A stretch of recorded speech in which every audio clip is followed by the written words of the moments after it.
Greenland ইস্যুতে ট্রাম্পের সামরিক পরিকল্পনা ঘিরে ইউরোপের তীব্র আপত্তি।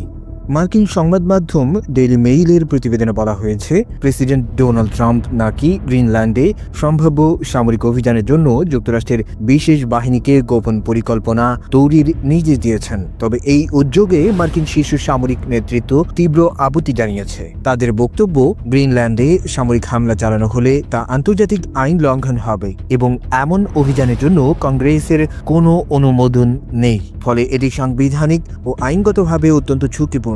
প্রতিবেদন অনুযায়ী ট্রাম্পের প্রভাবশালী উপদেষ্টা স্টিফেন মিলার এর নেতৃত্বে একটি কট্টরপন্থী গোষ্ঠী এই পরিকল্পনা এগিয়ে নিতে চাপ দিচ্ছে। তাদের আশঙ্কা, যুক্তরাষ্ট্র দেরি করলে আর্কটিক অঞ্চলে রাশিয়া বা চীন নিজেদের প্রভাব আরও জোরদার করতে পারে। এদিকে ব্রিটিশ কূটনীতিকরা কঠোর সতর্কবার্তা দিয়েছেন। তাদের মতে গ্রিনল্যান্ডে সামরিক আগ্রাসন হলে ন্যাটোর ঐক্য ভেঙে পড়তে পারে এবং এতে যুক্তরাজ্য সম্পর্কেও বড় ধরনের ফাটল ধরার আশঙ্কা রয়েছে।